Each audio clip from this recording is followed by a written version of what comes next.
YCP నేతల అక్రమ ఇసుక దందా వల్లనే బుడమేరుకు గండ్లు పడి కోతకు గురైందని టీడీపీ రాష్ట్ర అధ్యక్షులు పల్లా శ్రీనివాసరావు యాదవ్ విమర్శలు గుప్పించారు. గత 5 ఏళ్లు బుడమనేరును గాలికొదిలేసిన జగన్ నేడు ప్రభుత్వంపై బురద చల్లేందుకు వచ్చాడని మండిపడ్డారు. విపత్తుల సమయంలో జగన్ ఈనాడు బాధితుల పక్షాన్ని నిలబడలేదన్నారు. 5 ఏళ్ల పదవీ కాలంలో సాయంత్రం 5 తర్వాత ఒక్కరోజు కూడా జగన్ బయటకు రాలేదన్నారు. ప్రజలు ఇబ్బందుల్లో ఉన్నప్పుడు ప్రజాహితం కోరాలని తెలిపారు. జగన్ రెడ్డి ఫేక్ ప్రచారం మానుకోవాలని, విమర్శలు నిర్మాణాత్మకంగా ఉండాలన్నారు. చంద్రబాబు ఇంటి కోసం బుడమనేరు డైవర్ట్ చేశారని చెప్పడం జగన్ తెలివి తక్కువతనానికి నిదర్శనమని ఆగ్రహం వ్యక్తం చేశారు. వరద బాధితుల కోసం నిలబడిన భగీరథుడు చంద్రబాబు అని కొనియాడారు. బాధితుల కోసం యంత్రాంగాన్ని, నేతలను, హెలికాప్టర్లు, బోట్లు, డ్రోన్లతో యుద్ధ ప్రాతిపదికన సహాయ సహకారాలను అందించిన చంద్రబాబు వల్లనే సాధ్యమైందన్నారు.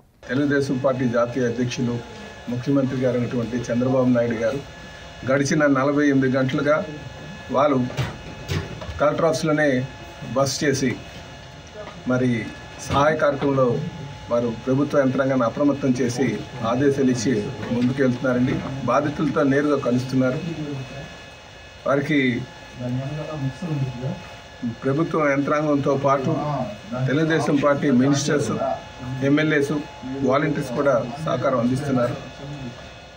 ఇలాగా శరవేగంగా అక్కడ కార్యక్రమం చేపడుతున్నటువంటి పరిస్థితుల్లో మరి వైఎస్ఆర్సీపీ పార్టీ అధ్యక్షులు, మాజీ ముఖ్యమంత్రి అయినటువంటి జగన్మోహన్ రెడ్డి గారు వచ్చి లేనిపోయినటువంటి ఆరోపణలు, బురద జల్లేటువంటి బురద రాజకీయాలు చేస్తున్నారు.